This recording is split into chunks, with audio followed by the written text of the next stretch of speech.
بالکل 50% جو ہے نا وہ تیسری رکعت ہونے کا ہے آپ کو احتمال، اور 50% جو ہے وہ دوسری رکعت، شک اسی کا نام ہے۔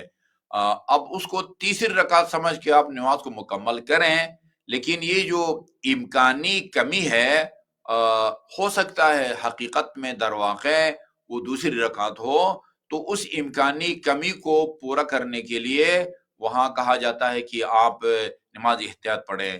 وہ اسی صورت میں جب 2 اور 3 میں شک ہو، یا تو کھڑے ہو کے آپ ایک رکعت نماز پڑھیں، جس طرح نماز وتر جو ہے وہ نماز تہجد میں پڑھتے ہیں، یا پھر بیٹھ کے 2 رکعت نماز پڑھیں، جس طرح عشاء کے نوافل جو ہے نا آپ وہ پڑھتے ہیں۔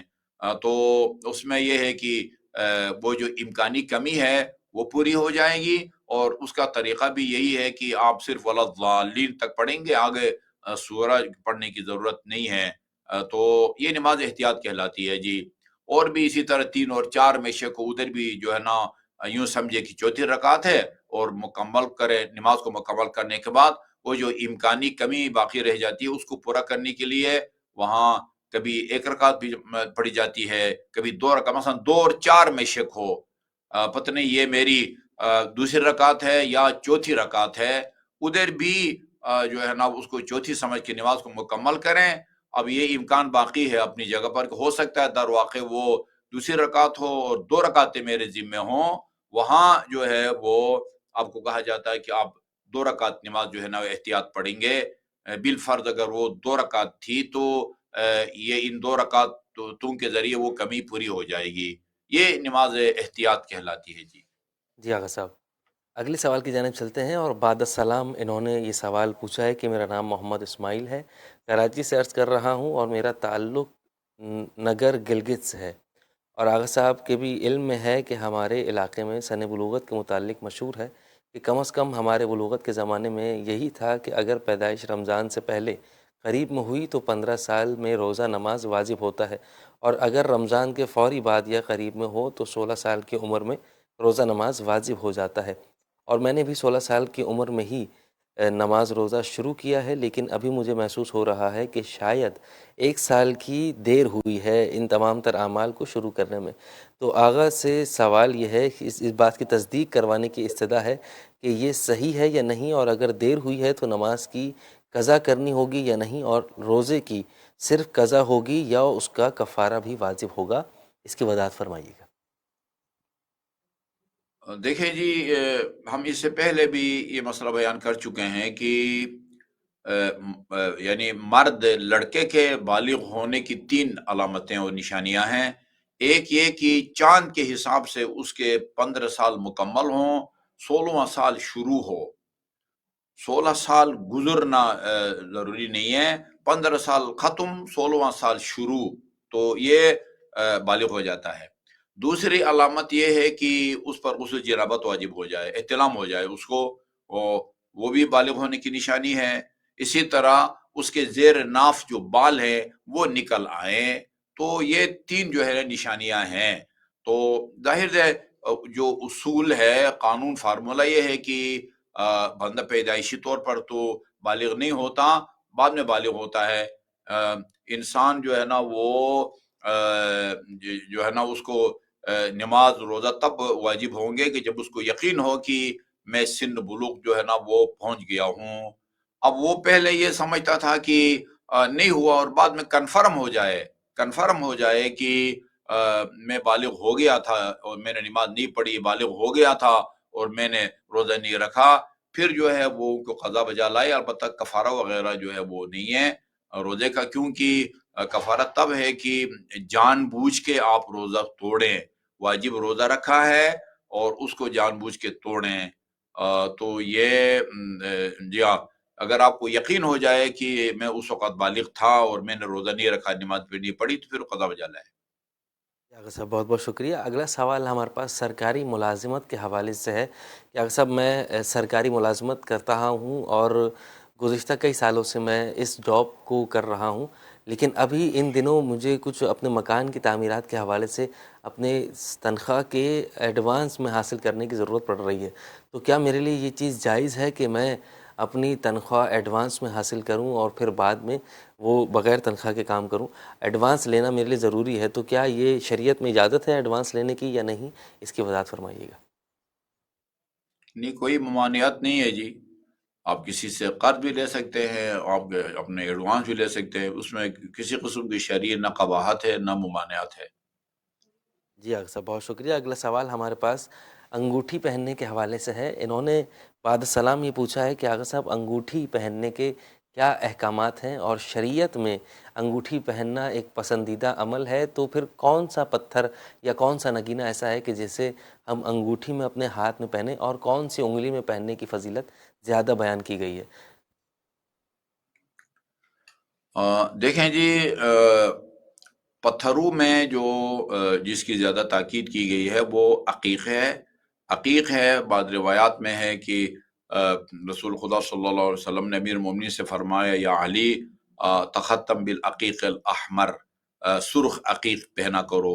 فیروزہ کے بارے میں بھی روایات جو ہے نا وہ موجود ہیں، تو بہتر ہے کہ دائیں ہاتھ میں پہنے، اور یہ جو سب سے چھوٹی انگلی یا اس کے بعد والی انگلی میں جو ہے نا وہ پہن لیں، لیکن اتنی زیادہ اس میں وہ نہیں ہے۔ اصل یہ کہ دائیں ہاتھ میں پہنیں، اور جو ہے نا وہ عقیق ہو تو جو ہے نا وہ زیادہ بہتر ہے۔ جی آغا صاحب، بہت بہت شکریہ۔ اگلا سوال ہمارے پاس یہ فقی سوال تو نہیں کہلائے گا، لیکن ایک مسئلہ ہے، اور یہ بہت زیادہ ہم سے پوچھا جا رہا ہے کہ شیخ صاحب سے پوچھا جائے اور اس کا جواب بتایا جائے۔ تو اس کا آغا صاحب میں سوال کر رہا ہوں، اگر آپ کے ابھی ذہن میں ہو فوری طور پر تو آپ ابھی بیان کر دیجیے گا، ورنہ آنے والے پروگرام میں اس کو تفصیل سے شامل کریں گے۔ بعد السلام انہوں نے یہ پوچھا ہے کہ آغا صاحب، ہمیں اپنے گھر میں اثرات محسوس ہوتے ہیں، اور ایسا محسوس ہوتا ہے کہ کوئی سایہ ہے یا کوئی جن یا بھوت وغیرہ ہمارے گھر میں ہے، جو کہ ہمارے معاملات کو بھی خراب کر رہا ہے، چیزوں کو بھی بگاڑ رہا ہے، اور ہماری معمول زندگی کو بھی پریشان کر رہا ہے۔ تو اگر صاحب، کوئی وظیفہ، کوئی طریقہ، کوئی ایسا عمل بتائیے کہ جس کے ذریعے سے ہمارے گھر سے یہ تمام تر اثرات یا جو سایہ ہے یہ دور ہو جائے اور ہمارے گھر میں خیر و برکتیں نازل ہوں۔ اچھا، دیکھیں جی، اس میں کوئی شک نہیں ہے کہ جس طرح انسان اس دنیا میں ہیں اور اللہ نے ان کو پیدا کیا ہے اور عبادت کے لیے پیدا کیا ہے، اسی طرح جنات کو بھی اللہ تعالیٰ نے پیدا کیا ہے اور ان کی عبادت کے لیے پیدا کیا ہے۔ جس طرح یہ جنات میں بعض مسلمان ہیں، بعض غیر مسلم ہیں، اسی طرح انسانوں میں مسلم غیر مسلم، اسی طرح ان میں بھی جو ہے نا وہ ہیں۔ تو وہ جنات دنیا میں موجود ہیں، وہ ایک لامرئی دکھائی نہ دینے والی جو ہے نا وہ ہے، یتشکل باشکال مختلفۃ حتی الکلب والخنزیر ہے، یعنی جس جانور کی شکل میں بھی چاہیں وہ جو ہے نا وہ ظاہر ہو سکتے ہیں، کسی بھی چیز کی شکل میں وہ ظاہر ہو سکتے ہیں، تو وہ موجود ہے۔ جب موجود ہیں تو پھر وہ اس طرح کی جو ہے نا وہ شرارتیں بھی جو ہے نا وہ کر سکتے ہیں۔ اچھا، یہ بعض جو ہے نا وہ حضرات ہیں جن کا تجربہ ہے، وہ کام کرتے ہیں، وہ پتہ نہیں چیلے وغیرہ انہوں نے کاٹے ہوئے ہوتے ہیں۔ میرے پاس اس طرح کا کوئی تجربہ تو نہیں ہے، لیکن میں جو سر دست سے فی الحال جو مشورے دے سکتا ہوں وہ یہ کہ آپ جو ہے نا وہ دعائے جو شن کبیر کی تلاوت کریں، اور سورہ جن کی جو ہے نا کثرت سے تلاوت کریں، اور معوذتین قل اعوذ برب الفلق اور قل اعوذ برب الناس، ان کی جو ہے نا وہ تلاوت کرتے رہیں۔ اللہ تعالیٰ آپ کو ہر قسم کے جو ہے نا انسانوں اور جنات کے شر سے محفوظ رکھے۔ آمین الہی آمین۔ اگلے سوال کی جانب بڑھتے ہیں، اور بعد السلام انہوں نے یہ پوچھا ہے کہ آغا صاحب، میں جو کہ اپنے گھر کا سرپرست ہوں اور تمام تر اخراجات میں برداشت کرتا ہوں، لیکن میں کبھی کبھار ایسا ہوتا ہے کہ میں نماز پڑھ لیتا ہوں۔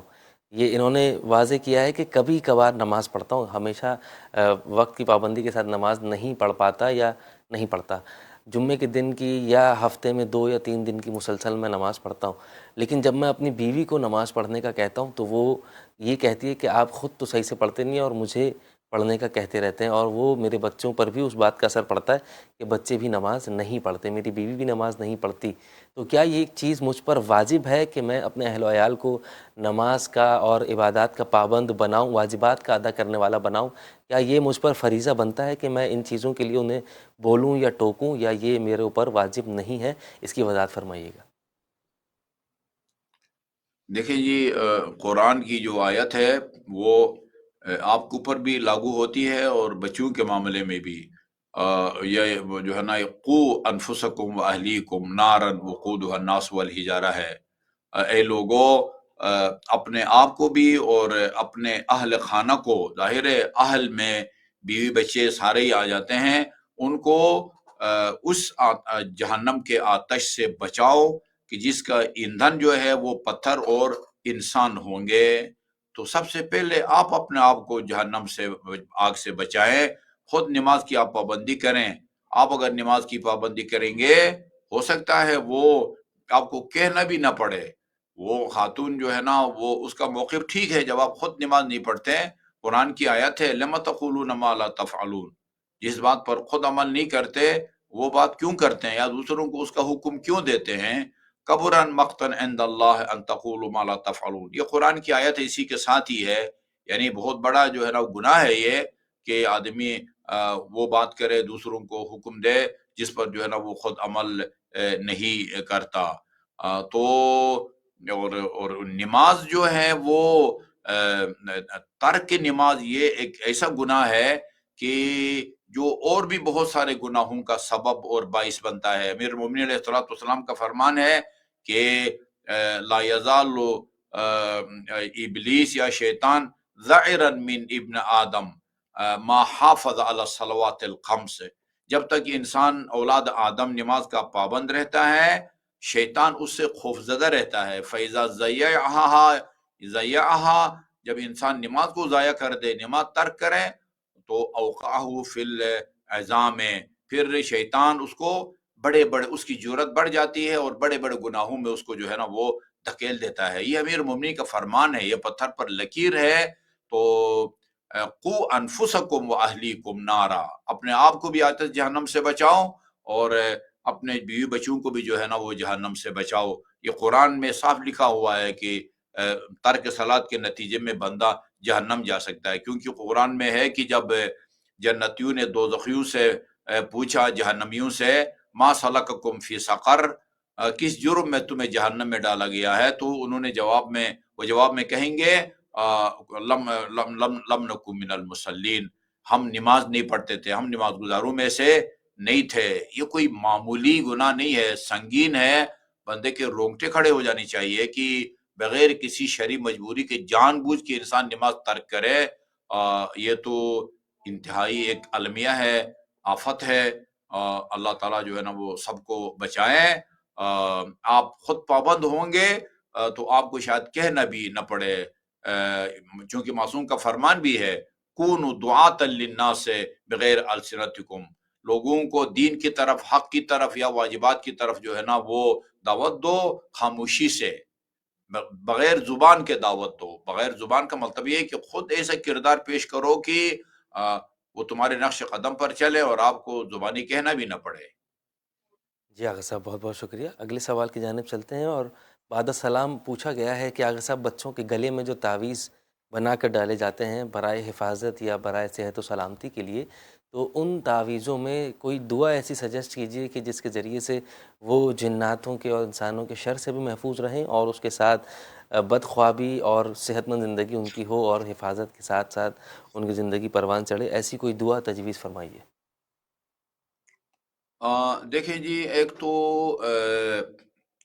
معوذتین لکھیں، قل اعوذ برب الفلق اور قل اعوذ برب الناس، اور اگر مطلب حوصلہ ہو تو آیت الکرسی لکھیں، اور آیے شفا بھی لکھیں، آیے شفا وَنُنَزِّلُ مِنَ الْقُرْآنِ مَا هُوَ شِفَاءٌ وَرَحْمَةٌ لِّلْمُؤْمِنِينَ وَلَا يَزِيدُ الظَّالِمِينَ إِلَّا خسارہ۔ یہ معوذتین، آیت الکرسی اور آیے شفا، وہ اس کا بنا کے جو ہے نا وہ آویزان کریں، اور یہ چونکہ یہ قرآن ہے، یہ خیال رہے کہ اس کی جو ہے نا وہ توہین نہ ہو۔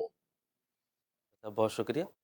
اگلے سوال کی جانب، اور اگلا سوال آن لائن کاروبار کے حوالے سے ہے۔ بعد السلام، انہوں نے یہ پوچھا ہے کہ اگر صاحب میں آن لائن کاروبار کرتا ہوں، میں اپنی ایک ویب سائٹ چلاتا ہوں کہ جس پر کوئی سامان میرا ذاتی نہیں ہوتا، یعنی میں دوسروں کی ویب سائٹ سے وہ سامان کی تصاویر اٹھاتا ہوں کہ جو وہ دوسری ویب سائٹ بیچ رہی ہیں، اور میں ان پکچرز پر، ان سامان پر پیسے زیادہ لگا کر اور میں ان کا ایڈ چلاتا ہوں، اور جو کسٹمر میرے پاس آتا ہے میں اسے اس ویب سائٹ سے مال خرید کر اپنا کمیشن درمیان میں رکھ کر اور پھر کسٹمر تک وہ سامان کو ڈیلیور کرواتا ہوں۔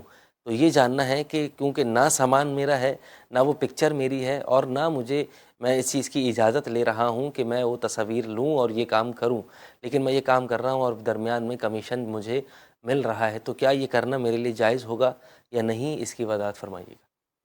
نہیں، دیکھیے ظاہراً جس کا مال ہے اس کی اجازت کے بغیر آپ یہ کام نہیں کر سکتے۔ آپ یہ کمیشن کس سے لیتے ہیں؟ خریدار سے؟ نہیں آگا، یہ مثلا 10 روپے کی چیز 15 روپے میں بیچتے ہیں اور 3 روپے اپنا کمیشن رکھتے ہیں، 2 روپے اس کا مثال کے طور پر ڈیلیوری کے چارجز ہوتے ہیں۔ نہیں، دیکھیں نا جی، وہ آپ کسی کے مال کی تصویر لے کے وہ اس سے ہم آہنگی کے بغیر تو آپ یہ کام نہیں کر سکتے۔ یعنی اگر صاحب یہ جائز نہیں ہوگا، حرام ہوگی کمائی یہ؟ نہیں، اس سے ہم آہنگی کے بغیر نہ کریں نا یہ کام۔ اچھا آگے صاحب، اگلے سوال کی جانب چلتے ہیں۔ بعد السلام، انہوں نے یہ پوچھا ہے وہی مسئلہ جو ابھی آپ نے تفصیل سے بیان کیا تھا کہ آگے صاحب، عورت بچے کی پیدائش کے کتنے دن کے بعد غسل کر کے پاک ہو سکتی ہے اور اپنی عبادات کو جاری رکھ سکتی ہے؟ اتنی تفصیل سے بیان کرنے کے باوجود پھر پوچھا جاتا ہے۔ میں نے کہا کہ اگر بالفرض اگر بالکل خون کا ایک قطرہ بھی نہیں گرتا تو پھر جو ہے نا ایک وقت کی نماز بھی جو ہے نا وہ خاتون نہیں چھوڑ سکتی۔ اور اگر وہ فرض کریں صبح کی نماز کے بعد جو ہے نا وہ اس کے ہاں ولادت ہوئی ہے اور جو ہے نا وہ تھوڑی دیر کے لیے بلڈنگ ہوئی ہے اور ظہر کے قریب جو ہے نا وہ بند ہو گئی ہے، تو یہ غسل کرے گی اور پھر ظہر کی نماز پڑھے گی۔ یا اسی طرح 2 دن، 3 دن، 4 دن، 10 دن جو ہے حیض کی طرح 10 دن تک یہ نفاس ہے، 10 دن کے بعد بھی جاری رہے تو پھر وہ نفاس نہیں ہے۔ جس طرح 10 دن کے بعد کا حیض نہیں ہوتا، وہ استحاضہ ہوتا ہے، وہ تو میں نے تفصیل سے بیان کر دیا ہے۔ جی ہاں، اس کی کم از کم مقرر نہیں ہے، البتہ زیادہ سے زیادہ مقرر ہے، 10 دن سے زیادہ نہیں ہو سکتا، اور جو ہے نا وہ ایک دن یا ایک لمحے کا بھی ہو سکتا ہے۔ جی آغا صاحب، بہت شکریہ۔ اس کے بعد اگلا سوال ہمارے پاس موجود ہے کہ آغا میں سعودی عرب میں رہتا ہوں اور یہاں پر نوکری کرتا ہوں، لیکن یہاں جس جگہ میں رہتا ہوں یہ شیئرنگ والا کمرہ ہے، یعنی ہم ایک ہی کمرے میں 8 افراد رہتے ہیں، ایک ہی واش روم ہے اور سب کے بستر الگ الگ ہیں، کپڑے دھونے کی مشین ایک ہی ہے، کھانا گرم کرنے کا ڈبہ ایک ہی ہے، اور جو ہمارا باورچی ہے جو کھانا بناتا ہے وہ ہندو ہے، اور یہاں پر مختلف قوموں کے افراد موجود ہیں، انڈیا سے، پاکستان سے اور بنگلہ دیش سے۔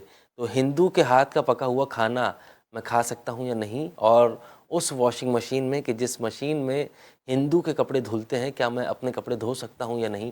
اس کی وضاحت فرمائیے گا۔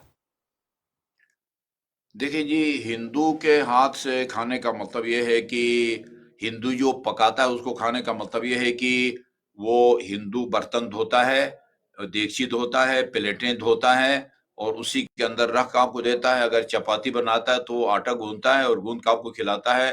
سراسر حرام ہے۔ ہندو جو ہے خدا کا منکر ہے، وہ نجیس ہے، سکھ بھی نجیس ہے، لہذا ان کے ہاتھ سے آپ نہیں کھا سکتے۔ البتہ جہاں تک واشنگ مشین میں کپڑے دھونے کا تعلق ہے، وہ یہ دیکھا جائے گا کہ وہ واشنگ مشین جو ہے وہ کس قسم کی ہے۔ اگر اس میں کوئی جو ہے نا آٹومیٹک سسٹم ہے، جاری پانی کا کوئی سلسلہ ہے، تو پھر تو گنجائش نکل سکتی ہے۔ وہ جب دھو لے تو پھر یہ ہے کہ اس کے جو اطراف ہے اوپر کے، وہ اس کے منہ وغیرہ، اس کو جو ہے نا وہ آپ جاری پانی سے آپ اس کو پاک کریں اور باقی کپڑے ڈالیں۔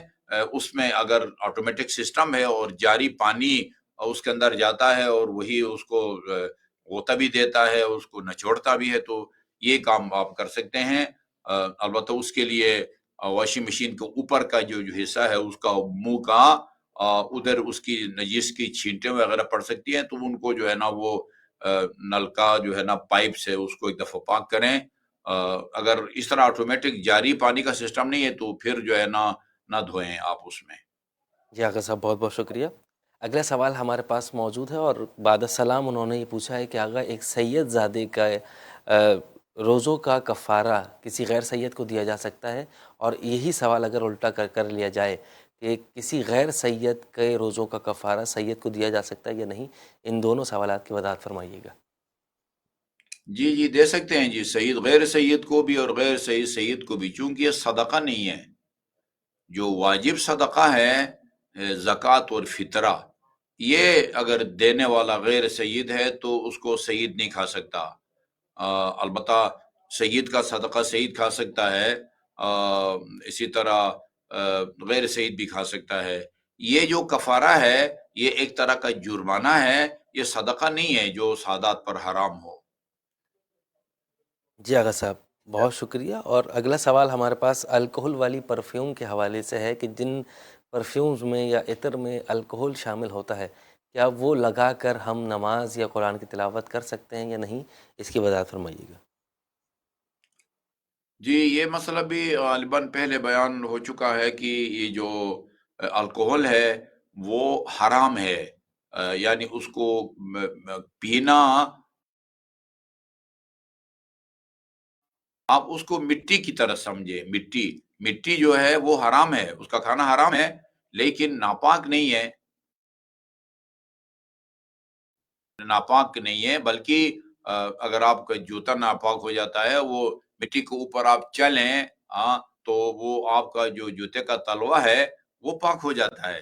تو وہ پاک ہے، مٹی بذات خود بھی پاک ہے اور دوسری نجیس چیزوں کو بھی وہ پاک کرتی ہے، لیکن حرام ہے.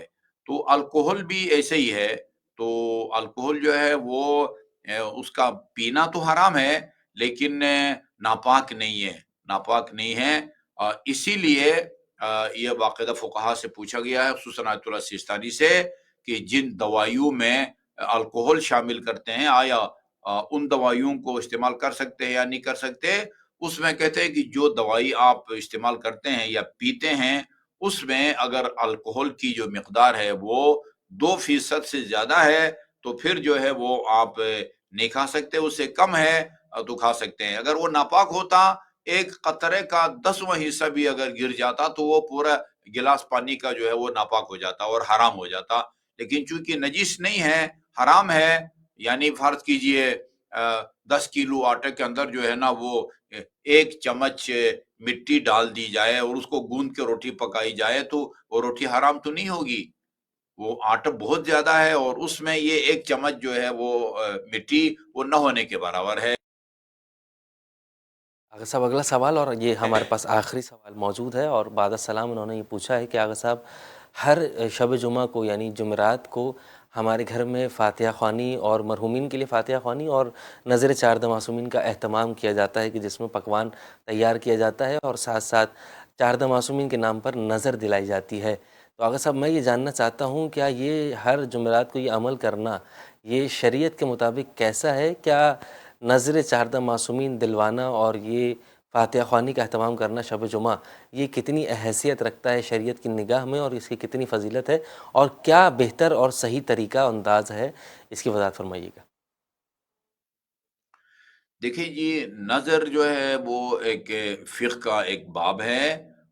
قرآن میں بھی اس کا ذکر ہے، یوفون بالنظر، اور وہ سورہ دہر بھی اس موقع پر نازل ہوا تھا جب امام حسن اور امام حسین علیہ السلام مریض ہوئے تو پنجتن پاک نے نظر کی کہ ہم روزہ رکھیں گے 3 روزے. تو یہ نظر کہلاتا ہے. نظر جو ہے وہ نظر کرتے وقت اللہ کا نام لیا جاتا ہے. میں اللہ کے لیے نظر کرتا ہوں کہ یہ کام کروں گا، مشروط طور پر کہ اگر میرا یہ کام ہوا تو میں یہ کام کروں گا، یا غیر مشروط طور پر کہ میں مثلا نظر کرتا ہوں اللہ کے لیے کہ میں روزہ رکھوں گا. یہ نظر یہ ہے. تو نظر اللہ کے لیے کیا جاتا ہے. البتہ آپ راہ خدا میں جو ہے نا وہ کچھ کھلائیں اور کھلانے کے بعد اس کا جو اجر ہے وہ ائمہ معصومین کے لیے آپ ہدیہ کریں. جس طرح آپ زیارات کے لیے جب جاتے ہیں کسی معصوم کے حرم میں تو وہ ان کی زیارت کر کے پھر 2 رکعت نماز پڑھتے ہیں اور پھر اس 2 رکعت نماز کا اجر و ثواب ان کے لیے ہدیہ کرتے ہیں۔ یہ اس معنی میں جو نظر ہے وہ میرے لیے وہ قابل فہم ہے۔ باقی جو ہے نا وہ اپنی کوئی اصطلاحات جو ہے وہ بناوی ہوتی ہیں، جو ہے نا وہ شریعت میں جو ہے نا ان کا کوئی عنوان نہیں ہے۔